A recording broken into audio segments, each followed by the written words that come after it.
So you're Orthodox Jew, right? That's me. And we didn't capture this earlier, but let's talk a little bit of something that really stands out. Um, is the Sabbath, right? And that's like not a tradition, but this just goes back. I guess it's a tradition, but thousands and thousands of years, and that's something I could really relate to because we more in the last 10, 12 years have seen the value that's in the Torah, in the scriptures, and they're like ancient writings, but still so valid for today. And so let's dig into that a little bit. How has the Sabbath been for you? Because you probably grew up with it. Now you're passing it on to your children, um, and it's just part of the interaction for family and your community. So I'll tell you something interesting. I actually did not grow up with the Sabbath. So we Oh, weren't you as didn't? observant when I was much younger, and then we kind of became more observant over time. And what's interesting about that is that the there are a lot of very, very specific, many laws relating to Sabbath observance. But the core idea and philosophy of Sabbath observance has to do with the day of rest. And there's a buzzword now called recharging, right? People should recharge. People should take time to reevaluate and recharge. And regardless of religious observance, so we can get into the nitty gritty of what it means to be an Orthodox Jewish person on the Sabbath and not engaging with a single piece of technology. We don't even flip light switches. So there's no electricity usage. We use electricity, we just don't engage with it. So if the light's on, it's on for 25 hours. If it's off for 25 hours. Mm. But the most important thing about that, regardless of religious observance, is that the world as it exists in the 6 days of Sunday through Friday does not exist in the same way from sundown Friday night to sundown Saturday night. So I will have no idea what happens in the world for 25 hours. Um, uh, an extreme of that, which is super powerful if you think about it, is like good and bad can happen around you, and you still have to recharge and disconnect. So when my wife is 9 months pregnant and she could theoretically go into labor on the Sabbath, yes, medical reasons, so medicine and saving life and all that transcends all of this. So we get in a car, we get in a cab, we go to the hospital, and we take care of the immediate medical needs. But if and when that child is born until sundown Saturday, my entire family will not know. There's no using the phone. Wow. Which the irony of that, or the interesting thing about that, is it's crazy to think about being a parent and not knowing that you had a grandchild.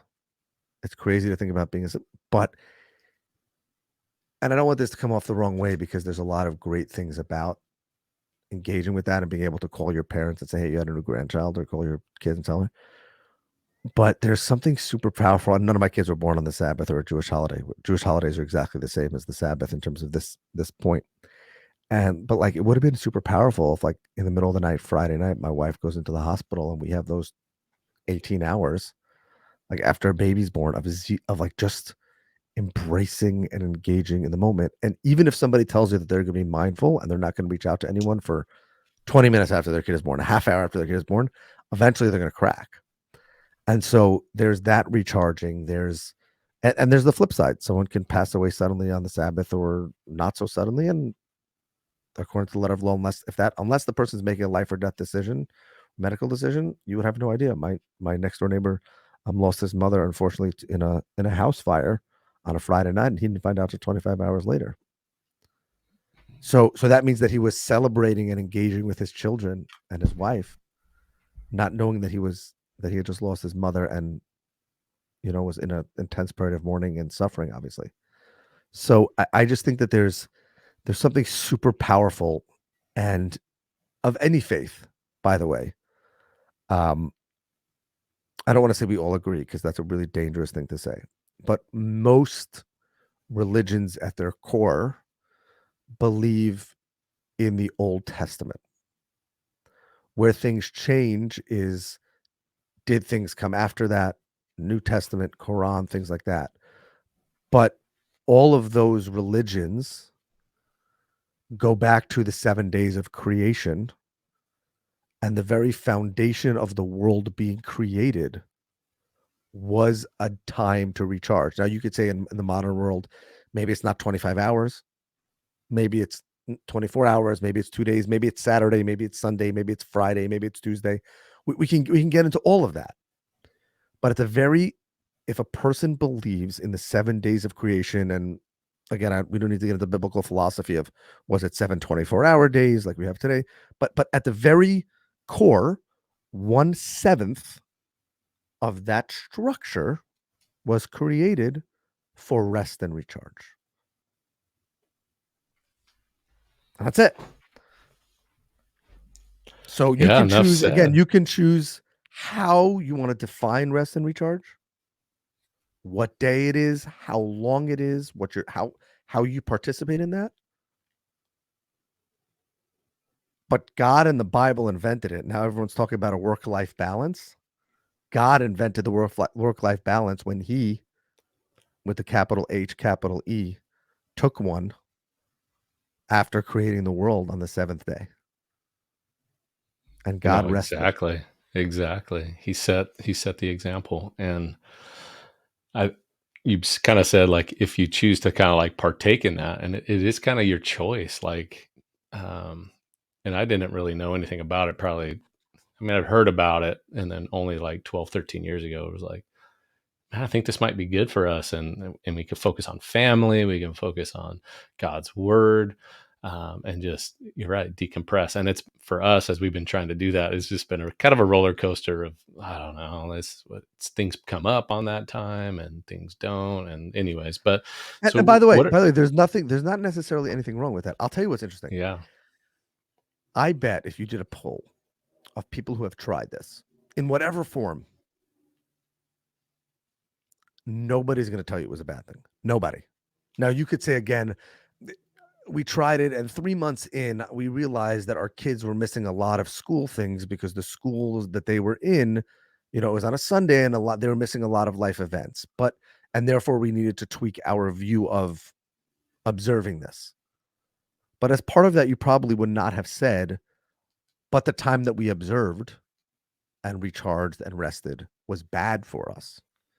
There were other practical things that made it not feasible, but like anybody would say that this is a good idea. How you good implement point. it is up to you and your family, but Yeah. like, that's what I would say. So what are some things you guys do as a family that you've really found beneficial with yours? So the one of the beauties of being of very observant Orthodox Judaism is that there are some strict things that are set in stone. So we turn off from the outside world, technology, on Friday at sundown. We pray. Some people go to synagogue, some people pray at home, and then we have a family meal. We have two family meals, one Friday night and one Saturday during the day. And we have friends over sometimes, in the community. We don't use automobiles or modes of transportation, so you have to be able to walk it.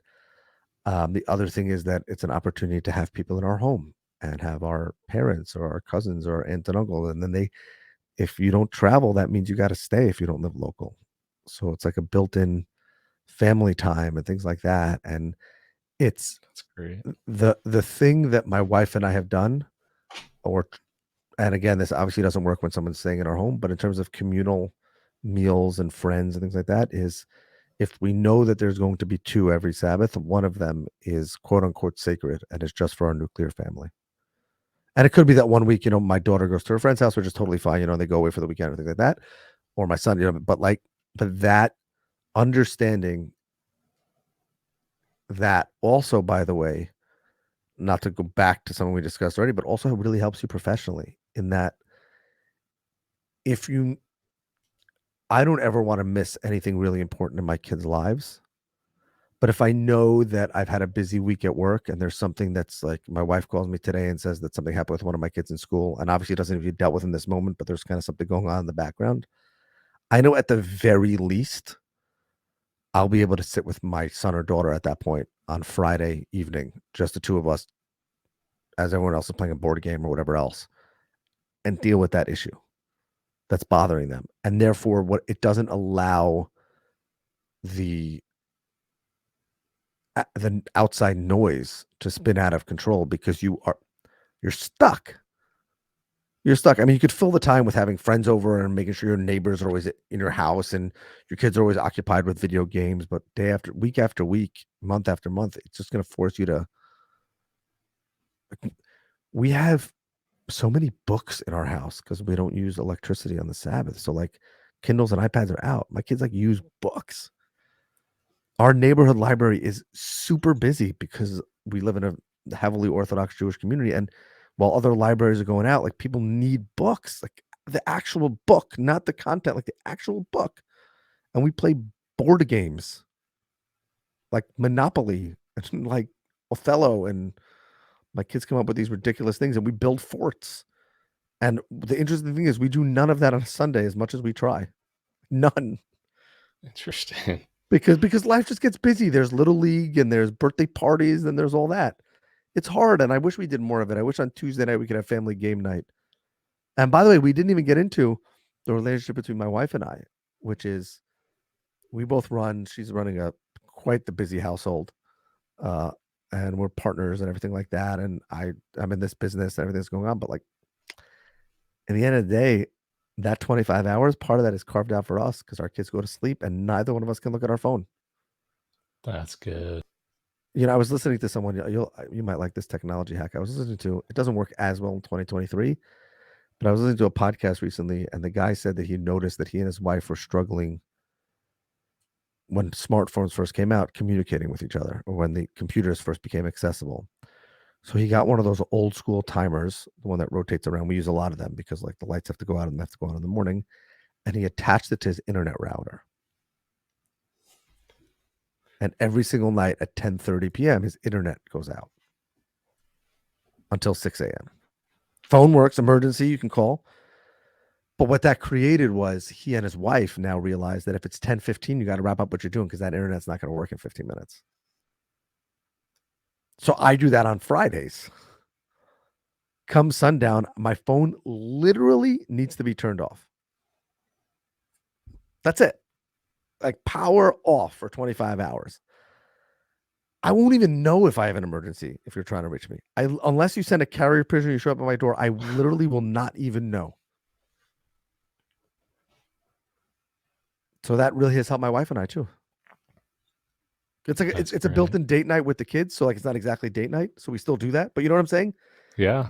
Like even when my parents or in-laws babysit our kids when we go out, just two of us for date night, like you kind of still have your phone a little bit because like we have 5 kids. What if something happened? What if one of them has a nosebleed Sure. or the baby can't sleep or check the cameras to make sure the baby's sleeping in the baby monitor. You kind of have that like it's kind of still clicking on you.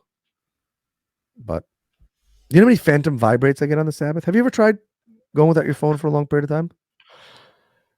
A few times, but you're kind of motivating me to do that again. You ever So you ever get the phantom vibrate? yeah, occasionally. I'm not as busy and sought after as you are. So No, but it's just like I wonder. Oh my gosh, is my phone ringing? And then you realize your phone's not even in your pocket. oh That's what I'm saying. It's a phantom vibrate. Like you don't even have your phone in your pocket, and yeah, you I don't feel know if it's something like when vibrating, my leg moves, I'm like, how's that possible? and then like, and I forget. Like you have a momentary lapse forgetting it's the Sabbath. And I stick my hand in my pocket. Like, oh my gosh, did my phone just vibrate? And And it's I'll not tell you even something in there. interesting. When my wife was due with our kids, so the synagogue is a couple of hours. So I go to the synagogue, and obviously, again, as I mentioned, life and health and all that is above all. So I carried my cell phone with me in my pocket because if she needed to get a hold of me, it was obviously on silent, and I didn't touch it because you can't touch it. It's in my pocket, and I felt like there was something missing in my prayers on the Sabbath because, like, she could have called me. So therefore, because it could ring, you're somewhat focused on the fact that if it rings, I have to feel it because that means that I have to deal with something. When Hmm. now it's not in my pocket because it can't ring because it can't, you know. So it's interesting. Yeah. So I, I like how you're saying it's almost like the Sabbath is also a relationship enhancer because you're instead of like all the things you can do, like you're saying, sports and get the things that with the kids or with your wife all week, it's at that day that you can like do the sit down or you can, have the games and it's focused, it's family, and it's By different the way, it than the also other teaches our days. kids how to be good friends Tell me because more they're about that. friends because when they're local, they're friends in the neighborhood, when they have a play date on Saturday afternoon, you know what they have to do? They can do like three or four things. Board games, they can play ball in the yard, or they can go on the swing set. We don't even ride our bikes on the Sabbath. That's it. So the lost art of building a fort out of boxes and random, ottomans and blankets and the back of chairs and stools that you and I grew up on. It's not a lost art with my kids. It's That's not a lot. cool. Their friendships are not on a phone. There's no iPads. There's no, they and because they're in school, the interesting thing is because they're in school full time, 5 days a week, that's really where they play with their friends is on the Sabbath, which is when they can't use that stuff. So it's like being on a perpetual airplane stuck next to your best friend. Imagine what you could catch up with that. So, you know, That's something for people to note, like having a day with almost out technology, like the power of that for these younger generations that are like I grew up and the internet showed up when I was like, I remember 12, 13, 14, right? And so it was new. It was cool. Now these guys are now like these generations are being born with it's dude, they've been playing with it since they 2 years old. So they need some kind of structure, like even the Sabbath to like, all right, here's some boundaries. We don't need it. Like life for 6,000 years has gone on with, we didn't need it. So I anyways, felt I I, felt super old when I informed my kids last week or 2 weeks ago that when I was a kid, I can remember before there were cell phones, that the only way we communicated with our friends after school was on the house phone, right? And when my parents needed to use the internet for work, that clogged up the house line, the internet line. The internet took the phone line. I'm sorry. oh yeah. So, Yeah. like, if my dad had a big meeting the next day and he was working with my mom on a presentation, we couldn't use the phone. We couldn't communicate with our friends. We had the TV, but I couldn't talk to them about the Knick game. That was back when the Knicks were good. Well, they're back being good Sure. now, but you know what I mean. Yeah. So, Well, no, I love talking about the Sabbath. That is a very intriguing thing for me. That's why I spent so much time on it. I I think it is part of your legacy too that you're passing on, and it's kind of a community and cultural thing, but um, that is going on to your kids. And to me, I just seems highly valuable. and what's amazing in that value is that it has um very little. I don't want to say nothing, but it has very little to do with religion in its practice, right? There's no we haven't discussed prayer, we haven't discussed Bible study, we haven't discussed any of that yet, which can be part of it, but it doesn't have to be. It doesn't. It's like, I see these people who live in vans traveling the world and they, have to refill and I'm van life, or these people that decide to leave the big city and go off grid and live, kind of like going down these YouTube rabbit holes. And that's the same thing, right? It doesn't have to be religion driven. It's the same thing of just realizing that, as you said, humanity has existed for 6,000 years. And we're doing a lot to destroy it. And if we get back to the core principles that made it what it is, someone recently told me that they think that if not for the advances in medicine, like right now we're seeing somewhat all-time life expectancies. But what we've done to humans should really decrease the life expectancy. We've just been lucky that medicine has advanced as quickly as it has, but our diets are improper. Nobody exercises, nobody works in the field, nobody walks to work, nobody does any of that. We sit behind computers all day. So we're inherently less healthy than we were before. We just got lucky that medicine advanced too. Interesting. And that has nothing to do with religion, by the way. Everyone wants to live longer. So literally has nothing to Sure. do with that. Sure. So Man, that's it's fun. interesting. No, it is fun. Like we're figuring things out. I think, our generation, we are learning, like, how do we use technology and balance and still have a good life? How do we use new technology, AI? There's more coming, and we're gonna have to figure out how to balance it, You in wanna know something that'll be let it super interesting with enhance. that? I'll tell you what's gonna be Yeah. super interesting with that. If AI does what everybody says it's gonna do, the average person will have so much more time on their hands. People who have never spent time on their own or with their family, that could be a very bad thing, very dangerous thing. If AI makes it so that when you finish your laundry detergent, it automatically gets ordered from your favorite store and it knows the groceries that you get, so therefore you save whatever the number is, 20 hours a month on shopping because you think, oh, my shirt just ripped. I need a new shirt. That means you'll have 20 hours more in your day. What are you going to do with that time? That's scary for people who have never been mindful, but I'm pretty stoked about that. Like, I would love if I could snap a finger. Think about the amount of time I waste filling my car with gas. If I can get an electric vehicle that the roof is solar, like Tesla's working on, then I will have so much more time. I'll never have to stop on my way home from gas, which means I can get 5 minutes a week back more with my kids at bedtime. That excites me. But some people, if some people run to the gas station to escape from everything else that's going on, that's going to scare them. And it's like that with everything. So that's what I think people are scared of with AI. If you really get into the emotional part of it, is we're going to have to focus on faith. We're going to have to focus on family. We're going to have to focus on all those things, Yeah, relationships. relationships and all that, because we're just going to have so much time, or we're going to end up sitting in basements playing video games all day. And just plugged into, like, the new, Exactly. Exactly. Apple's got their, like, thing they just released yesterday. I forgot the Exactly. name of it, So but no, that's good. That's interesting because I having more time to a certain person can create more good things, more relationships, more, um, maybe it's more things in your faith. Maybe you're reading or whatever it is. Or to some people who haven't learned the relationship side, that it's going to be like, you're just going to zone out into more technology, or you don't know what to do. So there's almost like this new industry where we can maybe have events more because you have more leisure time, right? More, I don't know, maybe like it's dancing, or maybe it's like you go and you have time for more of that. So if you like that clip and you want to watch another one, click right here. If you want to watch the entire interview, click right here.